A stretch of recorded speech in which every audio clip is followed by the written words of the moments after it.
Good afternoon, Muskegon. It is, you know what time it is. Do I really have to tell you? It's October 29th, 2021. Hi, I am your host of the show called Torn Into. Don't touch that dial because we got some interesting stuff that we have to talk to you guys about.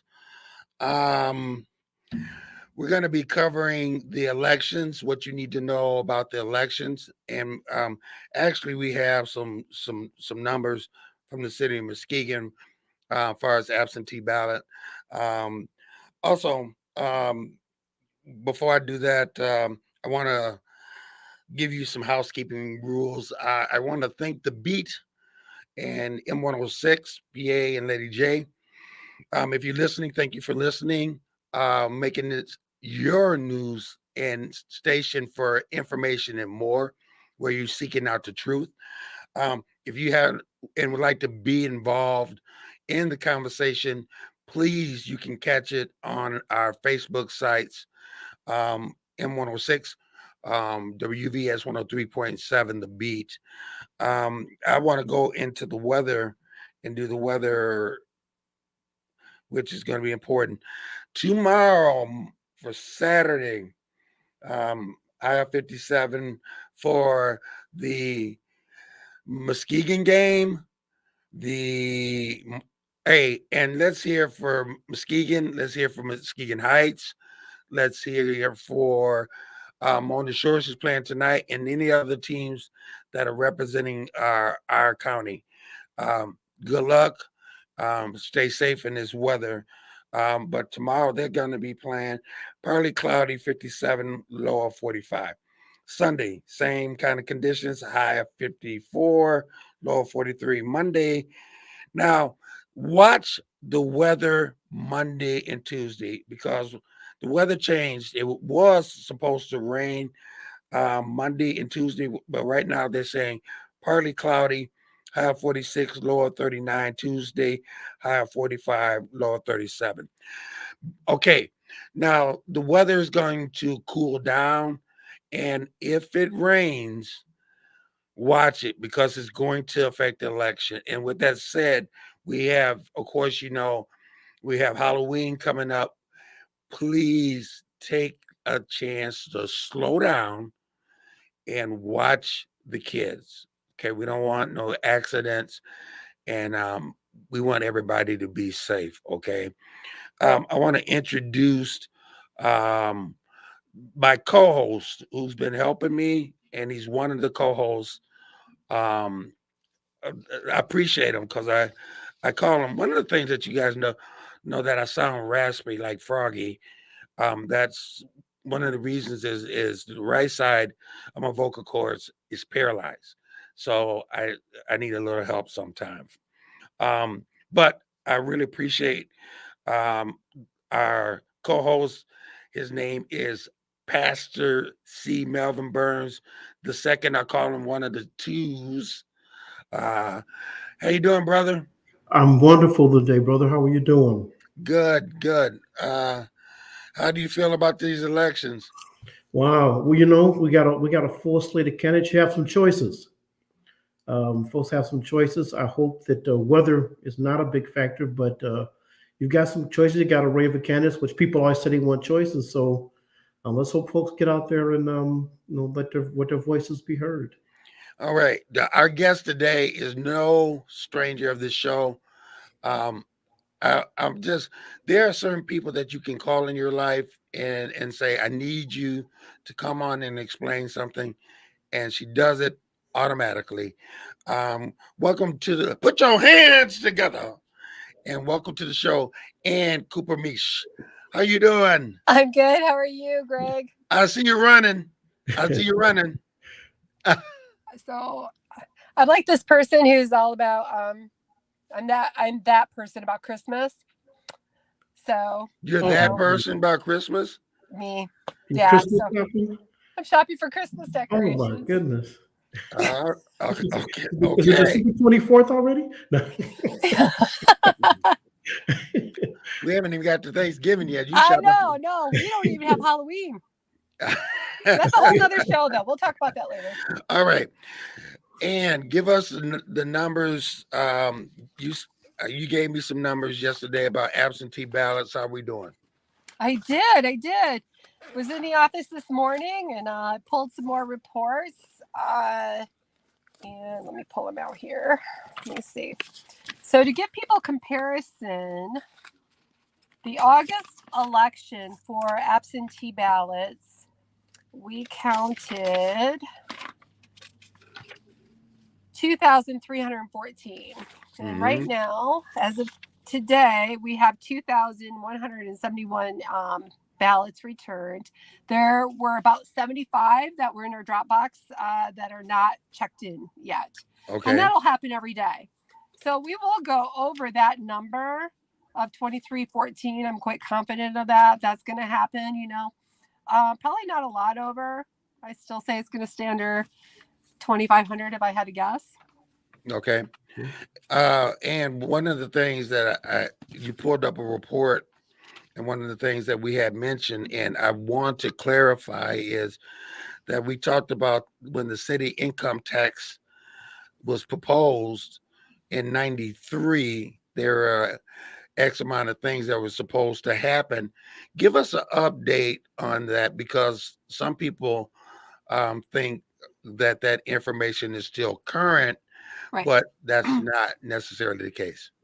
Well, every probably once a year or every other year, I get a call asking me that same exact question and wanting to see the paperwork from when the income tax was approved. And I was actually at the city when it was approved, so I do remember it. And I do pull it out. And there's a resolution, and I believe I gave you a copy of it, Greg. Yeah. And it listed all kinds of things that are going to happen with the city income tax. But the important part to remember with those promises is that was a promise for 5 years.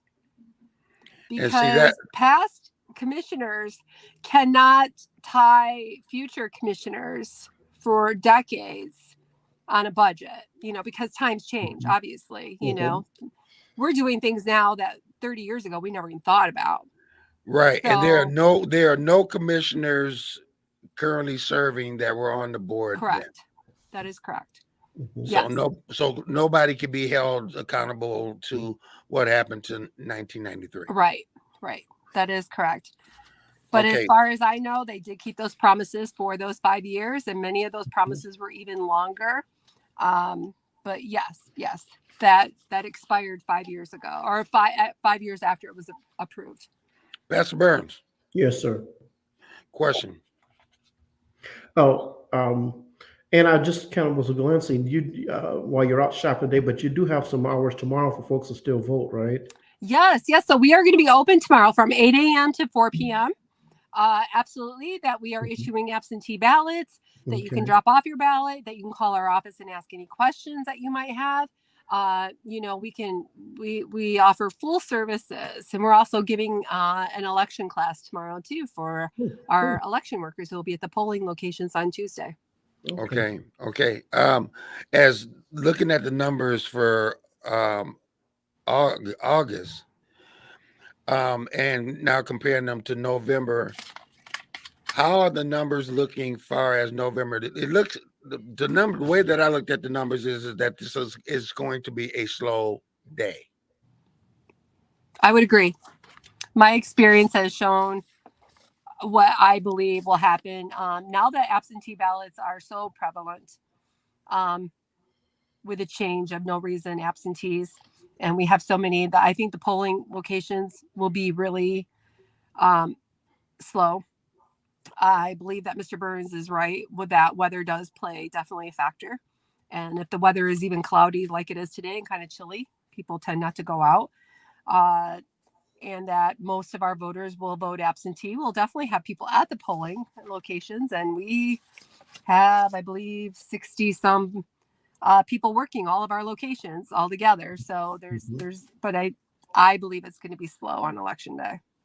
How does that, as a clerk, make you feel about all the work that you do and people stay home? Well, it's always been a frustration. Because we do the same amount of work for a presidential election as to what we do for this election. We might be processing more absentee ballots for presidential election, and we'll be busier on election day putting out fires.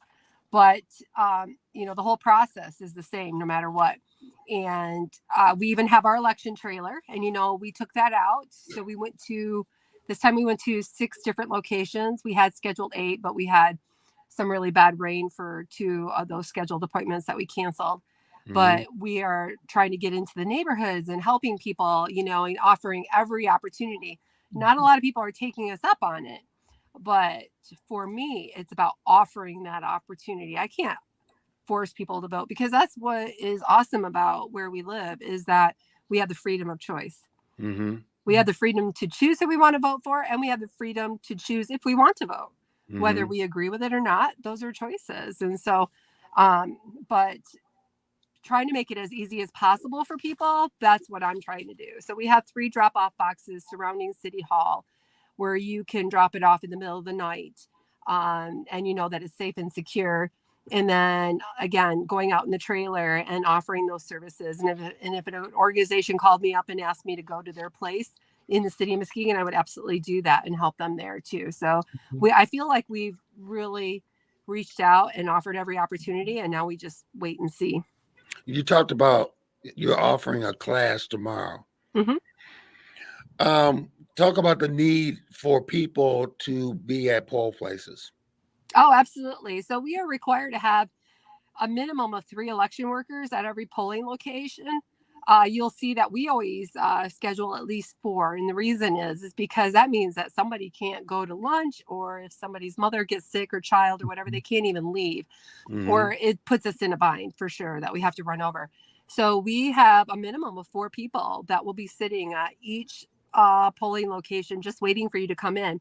And when I teach them, I give them all of the rules, and it's a 2-hour class. But I always cover with them, you better bring something to do, because it's going to be a long day of sitting there. They are also very excited to see you when you walk in, because seeing a friendly face, being able to talk to anybody on that day is a joy. Okay.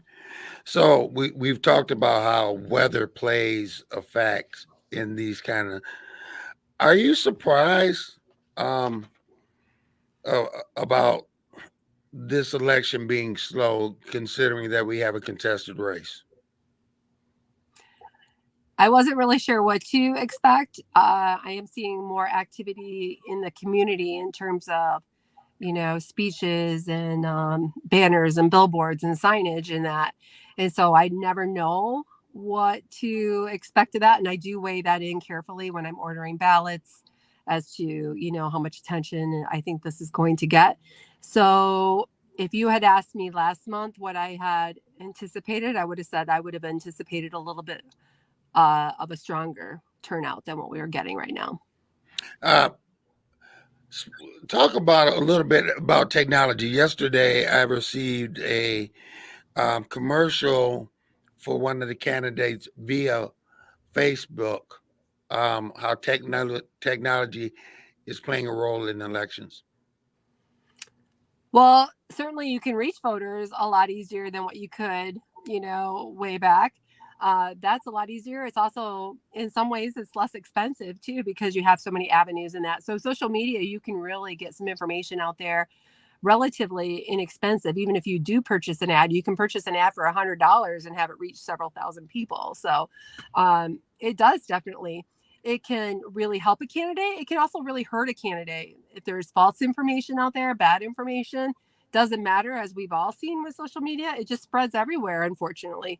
So I don't know what your experience has been with that, but I've seen positives and I've seen negatives.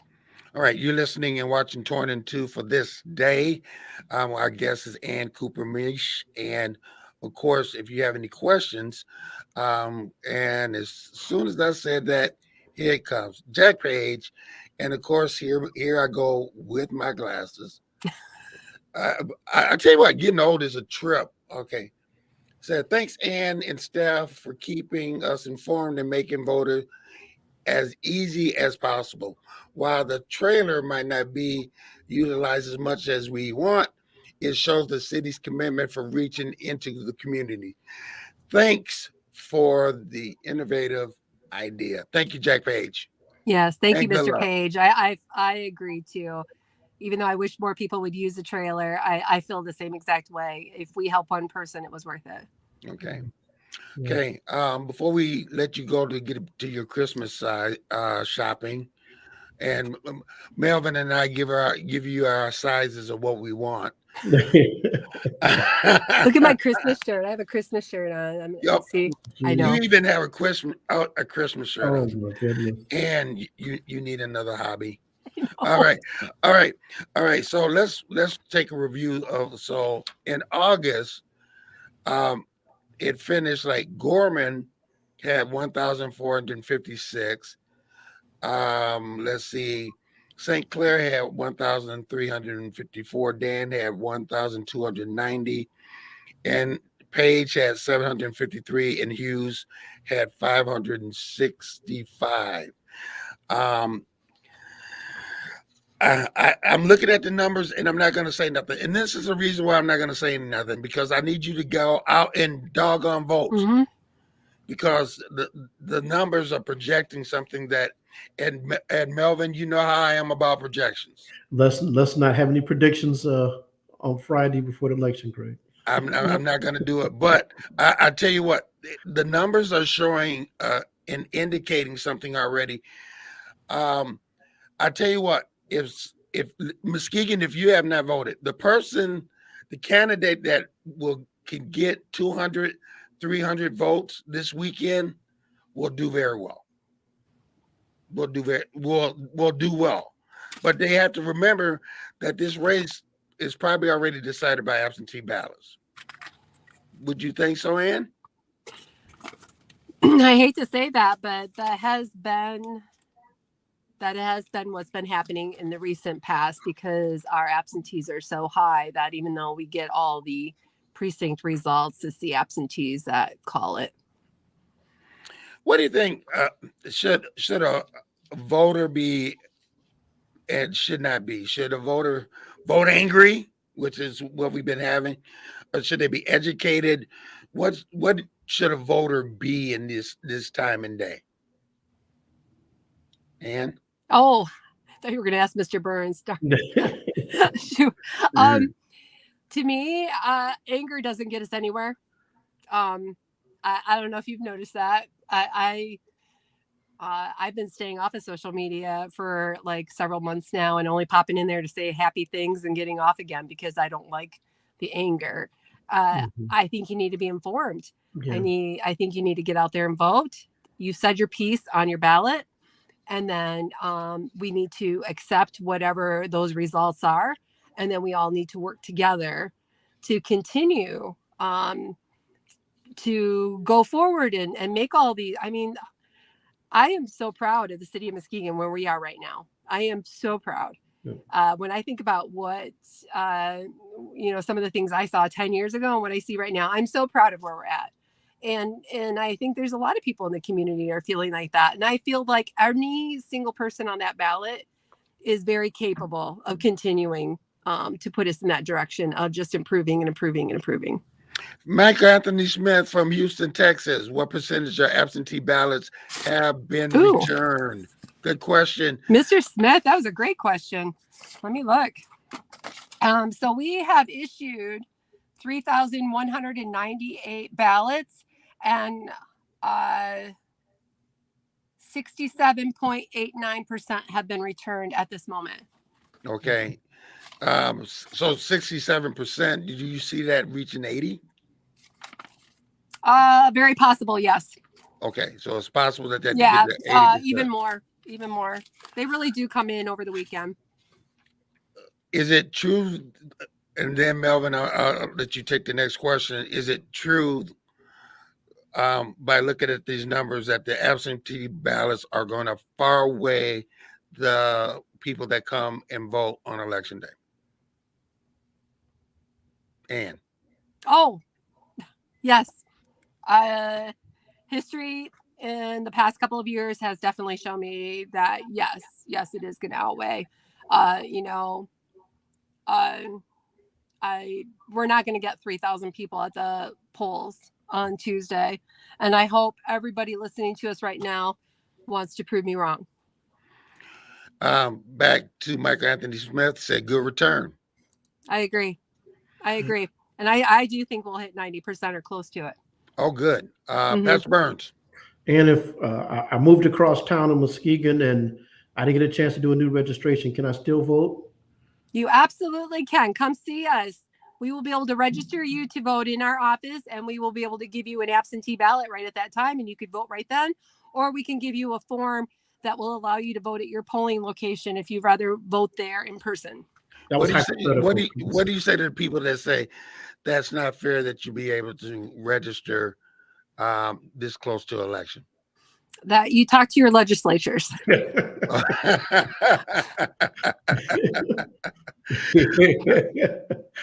good to be able to say that. Good point. Yeah. Good point.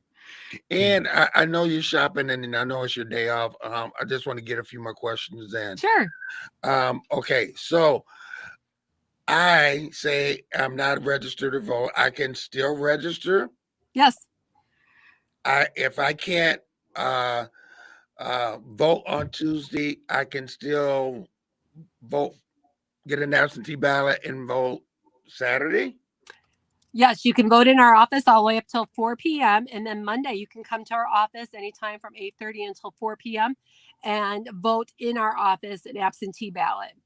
If you are not registered to vote, you can register with us all the way up till Tuesday. You can vote. Or you just have to come to the city clerk's office. You cannot go to your polling location, register to vote, and vote there. The law does require that you actually come to the city clerk's office, and you do have to show proof of residency. So I need to see something with your address. So that might be a utility bill with your name on it. It could be your proof of purchase of a home. It could be your driver's license if you've had time to get that changed. Any of those things are acceptable. Mm-hmm. All right. So yeah, we want to let you go, but Burns, Pastor Burns, any more questions? No, we'll let Ann go finish her shopping. No, I just want to keep on to just. Yeah, we go. I want to pull out some stuff and show you what I got so far, but I guess you have to take me off camera first. She has a busy weekend and a busy week ahead. So yeah. And are there any more stats and things that we need to know? Would you say that this has been a quiet, nice election, not nasty? It's not been nasty. I can say that all the candidates, I think, have done a really good job of just keeping this fair. I have not seen nastiness myself personally. Of course, I stay off of social media too, so I'm not seeing anything that's happening out there. But I'm not getting people coming in and complaining about that or calls or anything like that. So I have to say, based on other elections, what we have seen, I think these candidates, I think every single one of them have done a really good job of being friendly to each other and being fair and out there just speaking what they can bring to our city and not so much putting others, criticizing others, if that makes sense. That's been my experience. So, okay, you talked about this before, but I want to ask you this again. If I want to volunteer, because we have some big elections, 2022, we got some big elections coming up. If I want to volunteer and be a poll worker, what should I do? Oh, man. So if you go to the shorelinecity.com to the city clerk's page, there is an application there that you can fill out and you can return to us to be an election worker. You can come into our office. We'll give you an application to fill out. And then the next time we have a training, we invite you to that. You have to come to our training. It's 2 hours long. It's with me and Kimberly in my office. And we try to make it entertaining because we know it's not always exciting. But and then you're qualified. You can actually work then anywhere, really in the state of Michigan. We are certified so that our trainings are good for 2 years, and you can take that anywhere. But certainly, we like you to be with us first, so we'll try to make that happen. And we also serve you lunch. We do a really good job with that too. So love to have you. You're being too kind with you and Kim because you guys are a hoot. Question from Houston, Texas: is party affiliation shown on the ballot? On the ballot, no, we are nonpartisan. But when you do apply to be an election inspector, you do have to claim your party. And Okay. you can't say independent or you have to claim it. Okay. And well, I'm not going to say I out of large or X large, I need that damn size. Okay, Melvin, what size you need so she can shop for you? I need a large. Okay, You need a large. You need a large. Okay, all right. And Greg, is that pajama bottoms for you? Is that what we're talking about? Absolutely, absolutely. And Cooper Meisch, have a great weekend. Thank you. Thank you so much, and you Come take see care. me tomorrow. All right, take care. Go see her. Go see her tomorrow. Take care. All right. Bye. Thank you, everyone. All right. That's Ann Cooper Meisch. What we're going to do is go into a commercial and come back and give some information about Muskegon Heights and just talk about our views on this election. You are listening and watching Torn in Two on WVS 103.7 The Beat and M106 Rock and Soul. The wait is over. The all-new Umoja Radio Network, home to over 40 black-owned radio stations and podcasts, is here for you. Connect to the world's fastest-growing collection of unapologetically black and proud media, from podcasts to independent black-owned radio stations, and access to the important news and music you need. Umoja Radio is from our culture, by our culture, for our culture. The all-new Umoja Radio is available right now on Google Play and the Apple Store. Join the movement. Be empowered. The second annual I Am Her Feminine Hygiene Drive, supporting young ladies from Ghana, Africa, in need of everyday essentials and feminine hygiene products, was a great success. Thanks to the generosity of our community and organizations like Period.org, Muskegon Heights Public School Academy, Confident Cosmetics, Muskegon Heights Alumni Chapter of Delta Sigma Theta Inc., and everyone who made a contribution. Hundreds of young ladies and village members received essential items. The community made a lasting impact with more than 10,000 sanitation items donated. If you would like to help, donations can be made year-round by dropping off items in the donation shed at the Maize and Wright Media Center, located at 1877 Peck Street, or making a contribution to paypal.me/1037thebeat. For more information, call 231-727-5007. Thank you for supporting I Am Her Foundation. And we're back. You are listening or watching 103.7 The Beat. You're watching Torn in Two with your host, Gregory T. Roberts, and bringing back co-hosts, helping me co-host, Melvin C. Burns, Pastor Burns. Ashante Oates said, great information. And back to Houston, Texas, candidates running for office do not disclose their party affiliation. And Michael, doing this race, you don't have to do that. It's just kind of a nonpartisan thing in the city of Muskegon and Muskegon Heights. Correct. They're nonpartisan elections. It's a non-party election. So I want to say a few things and then get your perspective. Some things that I forgot to mention.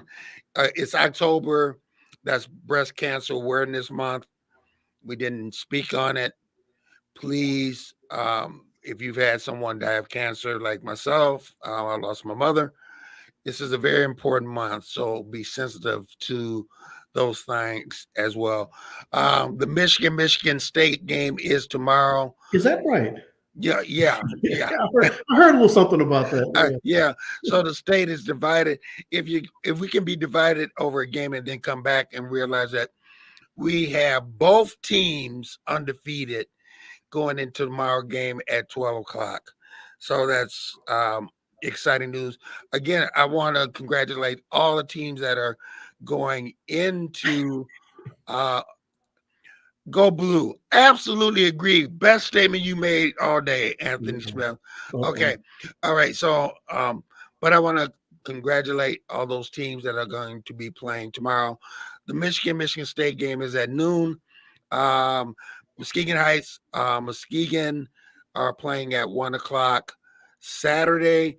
Let me see. Mona Shores, I believe, is playing tonight. Ashanti Oaks. Wow, very exciting game. It should be. Thank you for all the comments, people. And you can be part of the comments as well on Facebook. Catch us on M106 right now, or WVS 103.7 to beat, and add. Matter of fact, give us a shout and let us know where you are reporting from. Michael Anthony Smith said, "Go Tigers." I agree with you on that as well. And I have to say this: Go Brag Reds, Go Tigers. I have to say that. All right, Mr. Burns. Yes, sir. Let's do a review of, and I really want to thank you because you spearheaded helping me because I was out of town doing the first interview with candidates in the Heights. Okay. Over to you. And then I'm gonna circle back with a question too. But we got 8 candidates in the Muskegon Heights election for 3 council seats. I'm gonna get the candidate names are Ebony Davis, also known as Gemini the Poet, Tamika Fox, Ronald Jenkins. Tamika Fox is an incumbent. We have Ronald Jenkins, Bonnie McLaughlin, who's an incumbent, Julius Muhammad, Andre Williams is an incumbent, Derica Oaks, and Robert DeVries. So we have 8 candidates vying for 3 seats. You can vote for up to 3 candidates. Okay. What would you say to the candidates? I talked a little bit about this. Win, lose, or draw. What would you say to all the candidates? Right now, I would say be sure you've put your best effort out. You still got a weekend. I'll get a little feedback, but make sure you've called everybody. Make sure that you have email or text everybody that you want to vote, so that whatever the results are Tuesday night, you gave it your best effort. Even if you didn't give it your best now, but make sure you've given it your best so that you're satisfied with the results. And touched on something else. Make sure you're educated about the process so that we don't spend a year later because you're a sore loser. You can read through the lines. I left a lot of space for people to read through the lines there, but make sure you understand the process. Make sure that you understand it so that when it's over, you understand everything that's going on with the election, the polls being closed, counting ballots, they're bringing the ballots over to the clerk's office.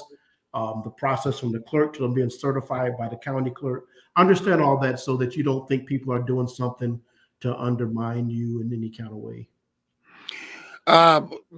Thank you, Shante, for some corrections. Okay. We were talking before the show. I apologize for that error. I'm sorry.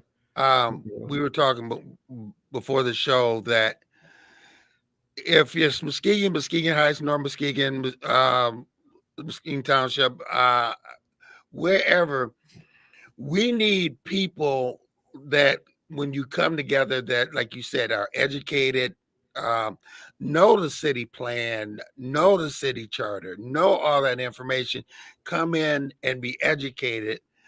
But one of the things you were talking about is that we were talking about dollars going to the city of Muskegon versus dollars going to Muskegon Heights. Yeah. And Terry Sabo, Representative Sabo, when I proposed this question to him. Is it the person that cries wolf and hollers the loudest getting the most dollars? And he said, yes, he agrees. So he thinks that the city of Muskegon is doing a lot more howling. My question and proposal, question to you, Pastor Burns, what does Muskegon Heights have to do to change that? 2 things. One, and again, some experience, some observation the last 10, 12 years. And would you please tell people when you say your experience and stuff like that, in case they forgot? I spent 12 years as a city manager in Muskegon Heights and 3 years prior to that as a city manager in Ohio. So assistant city manager. So I've got some background experience in local government, just a little. But a couple of things, Greg. Muskegon Heights is whatever you got in Muskegon, shrink it down by about 3 or 4 times for Muskegon Heights. And so when you say being at the table, that's the term everybody likes to use. It takes a lot when you're a small city. You don't have assistants and a lot of staff. Oftentimes they want the city manager to be at the table. Mm-hmm. The same guy that's trying to run your city and run, do all these other things. So sometimes it's just difficult to find the time to be at the table. I think that's part of it. And I think one of the things Muskegon has is they have a lot more people carrying the water bucket for them.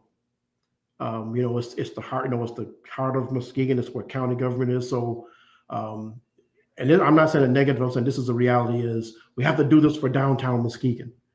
We have to do this for Muskegon.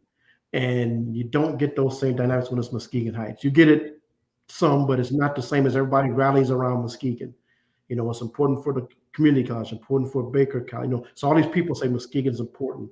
It's where the theater is, it's where the arena is. So you get all these. It's the center. Yes. Of Muskegon County. Yes. And while that may be true to some degree, when you live in Muskegon Heights, you don't necessarily feel like Muskegon is your number one priority. So I think that's a big part of what people have to understand too. When you've got just a bigger city, way more people, I think now one of the things to help in the future, I think, would be Muskegon Heights has to have more people helping to get those seats at the table, bring in correct information back and carrying correct information. There's people who are elected to represent the city, but I think there's room for even more elected officials to branch out and take some of these seats. That's my observation. You're so correct. You know that if we want change, we got to get out there and demand change. Yes. I was talking to the chief of police of Muskegon yesterday, which we're going to get him back on, and he said a lot of good things are happening. Yes. But with that said, it's going to take, they say a village to raise a child. It's going to take a village to raise a city. Yes. And to Muskegon Heights and Muskegon, if you feel that you are not getting the dollars that you should receive, you should be talking to your representatives, your senators, your governor, Washington, which of course, nothing's getting done in Washington. And that's a whole nother story. But you should be shouting at the rooftop about the things that we need in Muskegon. Something people don't believe, which is absolutely true, is when you write and email your county representatives, your state representatives, your national representatives, even if they don't read that specifically, they hear about it. They hear about the statistics. I got 15 emails from people in Muskegon about this issue. They rely on that information. So if you think something's important in Muskegon Heights, but they never hear from anybody in Muskegon Heights, then the thought is, well, it must not be that important. And to go further with what you said is with the big elections coming up in 2022, if they don't hear a lot of info or a lot of pushback or a lot of stuff coming from your city, guess where they spend their dollars when it's time to run for election? Yes. They will skip your area. Trust me, they will skip your area because they have not heard anything from you. Right. And then you're wondering what happened and why they're spending their time in that city, but not coming into yours. One of the worst things in this world you want to be is of no consequence. We used to, and I've seen the demographics change some over the years, but when you talk about state representatives, state senate on the side of the state, candidates spent time in Muskegon Heights because the population of the city and strongly voting Democratic. And so you had to rely on that populace to get elected. The population numbers have gone down. Voting participation has gone down. And so again, when you have a limited budget, what are you doing? You're trying to get the most bang for your buck. I know that what we did in the many elections that I took part either as a candidate or running a campaign or running to get out to vote, we looked at the numbers. Yeah. We looked at the places that people voted, and we looked at, especially the Get Out to Vote program, we looked at the areas where people didn't vote, and we pushed hard to try to get people to vote. What does it frustrate you, Pastor Burns, that we've been doing this for 20 years and we're still begging people to get out to vote? I wouldn't be bothered, except that some of the biggest complainers don't vote. Hello. Hello. Wait a minute. Okay. Wait a minute. Wave the flag and pass the plate and say that one more time and preach that word, brother. It wouldn't be a big deal, except, if you didn't vote, didn't complain, it'd be okay. Mm-hmm. That means for the 30% of people that pick, to pick the mayor and city council, there'll be only folks got something to say. But everybody got something to say. But if you aren't contributing to the process, I've done this before. I've been to election grade where I didn't like any of the candidates. I was going through different sections and I've written things in there like Snoopy. I wrote God help us. I didn't want the choices. Go through the ballot. I just wrote God help us on the ballot. So everybody checking, that was me. But it's frustrating because if you are in the process, how's a candidate supposed to even know what to respond to? You don't come to the meetings or the debates, and so what are they supposed to respond to? And I want to say this: we have been more than fair to reaching out to anyone to give them their 58 minutes on this show, and some people flat out turned us down. We reached out to other people to try to get them, and as I told my producer and director, we are just not going to beg people to get their free 58 minutes. Yeah, and I like to think I'm gonna be the first to say, hopefully nobody detects any type of bias toward any candidates when we do interviews. I tell every candidate the same thing, and you do too. This is your chance to tell your story, tell people about you. It's not about Greg or Melvin or the radio station. It's your chance for people to get to know you. And I think we feel the same way about that. So hopefully, if you've heard something different about the interviews we conduct here, it's not true. We've allowed people to talk and tell their story, and I think most people, I haven't heard anybody once we interviewed them that felt like we hit them with an aha or we sucker punched them. We asked questions. We gave people a chance to learn who the candidates were. Well, matter of fact, we even made sure to write down the questions and make sure that each candidate got the same questions to make sure that there was no bias. Now, you wrote in questions that they had to answer those questions. Last week, we had a candidate, and Michael Anthony Smith said that the person wasn't answering the question. Answer the question. And that's the kind of stuff that we need. We need people to push people to get clarity. But with that said, when it comes down to election season, this is what I do. If you came to my house, you would not see an election sign in my yard. I don't do it. I'm an analyst. And what we do is that we try to show no bias at all. But what we do is, and I need to make an announcement right now, it's 2:45 and you're listening, watching Torn 2, that Tuesday we will be on in periods, not all the time, like we normally do, but we're going to be on in different periods Tuesday to let you know how the voting's going, let you know how the weather is, if there's ride to the polls, that information. Then we're going to come on and let you know the winners and stuff like that. But we won't be filling the whole slot of information, trying to come up with information and letting you know the same old stuff. Hitler was voted chancellor by one vote. You know what? it gets old at some point.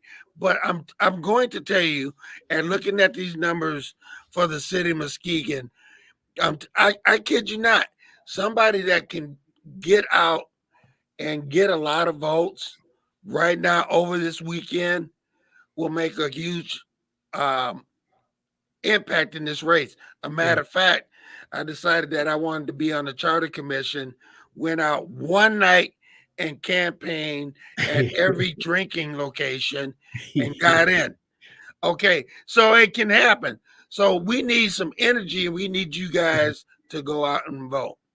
Yeah. And so on the city side, you have Richard Gorman, you have Jack Page, you have Rebecca St. Clair, and of course, Dan Seibinger, all running. Dan is the incumbent. Now, in August, Gorman led by Rebecca by 110 votes. Dan was third, and Jack was fourth. Do you think do you think it's going to be a change in that? Well, the door you had because you had a runoff, right? You had some people drop out. Right, we had to run off, and one guy was eliminated. So let's just assume those voters still want to stay in the process. So those are some votes to be gained out there. So I think definitely you shouldn't assume it'll turn out the same way. Fewer people actually even pay attention to the primaries.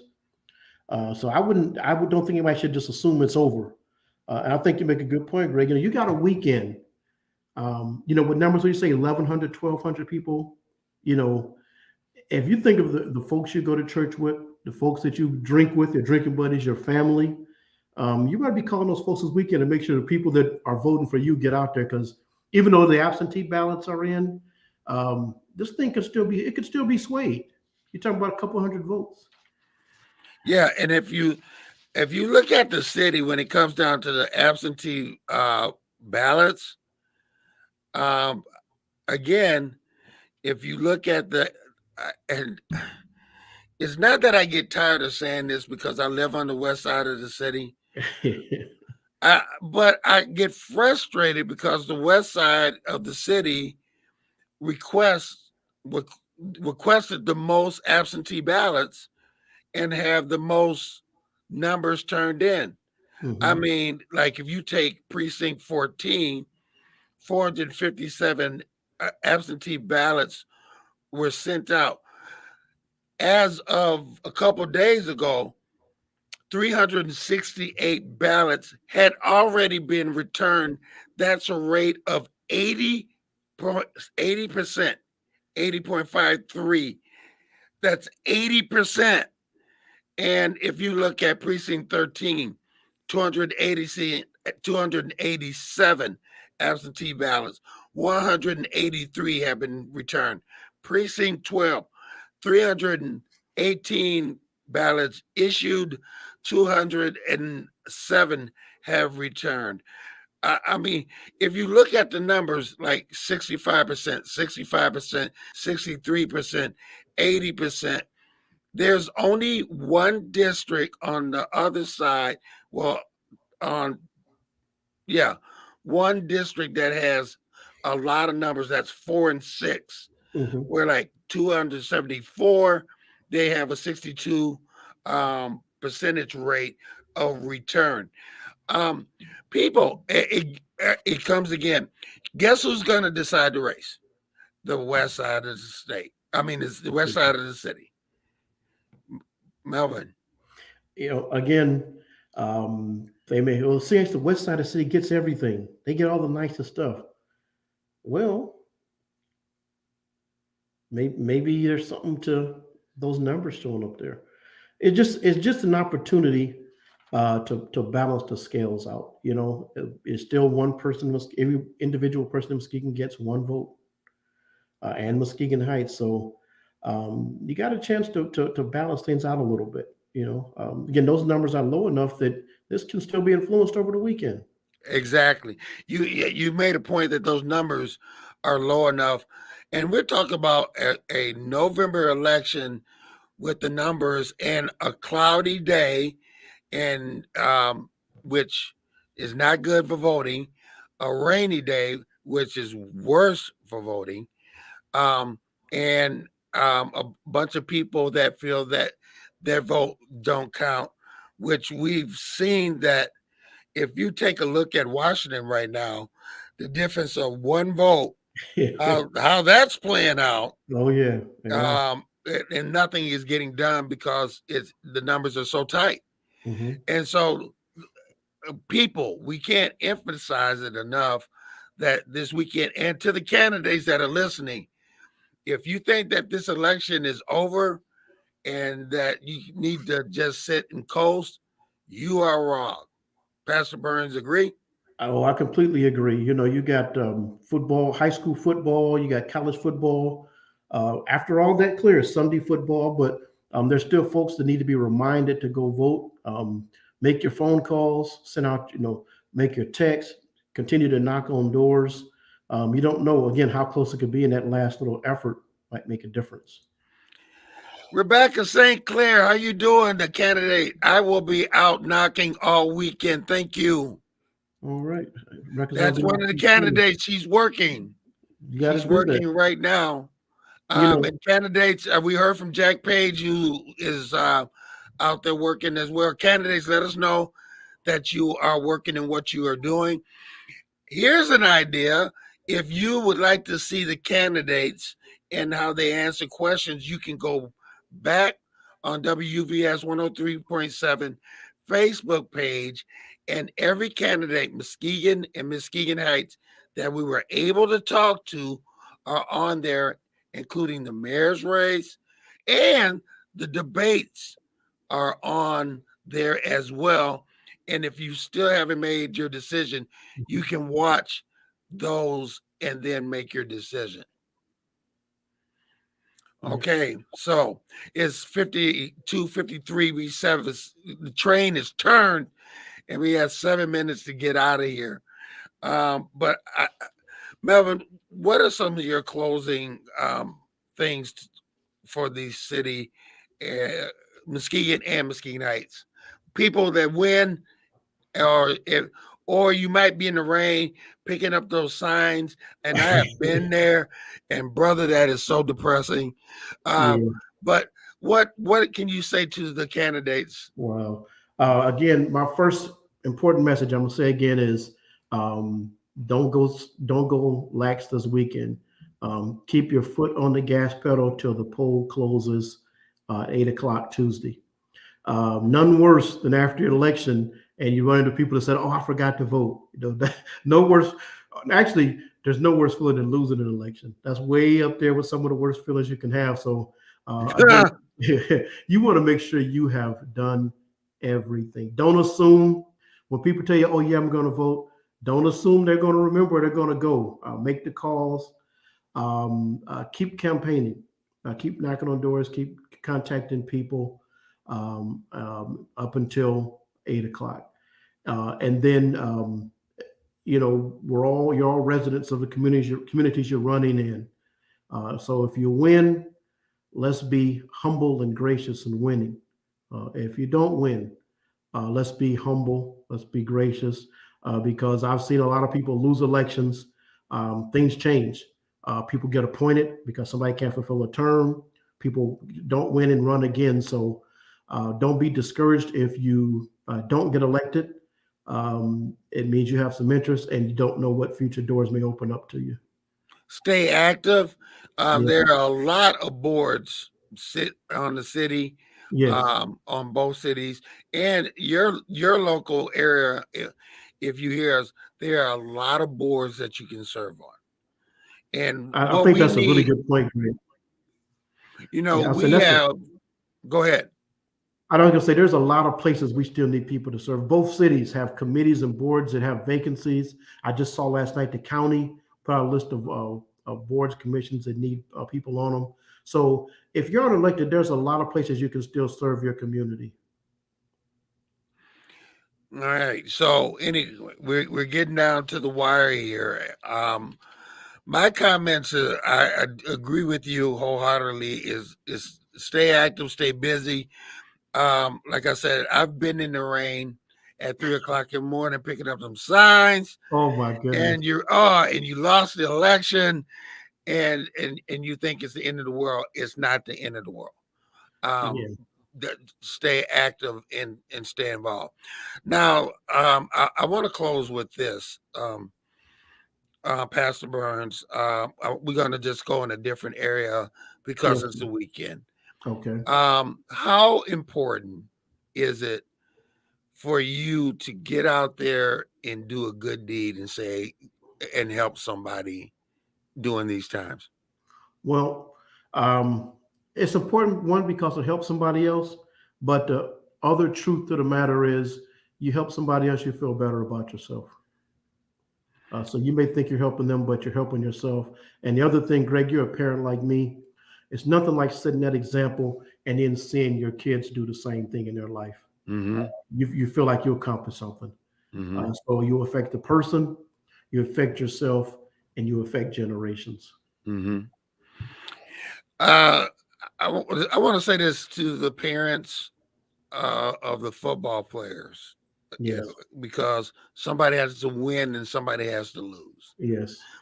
Is that make sure that you're teaching your child good sportsmanship, and if they happen to lose the game, that you're teaching them to be humble, gracious, but it doesn't end there. Yes. But the last thing that I want to say is to the people that are my age that are still living on that football field or that court about what they did back then. That's what you did back then. Thank you so much, and great. But Janet Jackson said, "What have you done for me lately?" Okay, get off what you did in the day, and what are you doing now? Because there are teenagers and kids and all kind of people that need to be mentored. And I was so saddened to see one league that they had, a baseball league, but nobody would come out and coach. Yeah. So, people, we need you to go out and sow a good seed Yes. into your community. Yeah, we need it. All right. That's the show. It goes that fast. Thank you once again for listening and watching Torn in Two.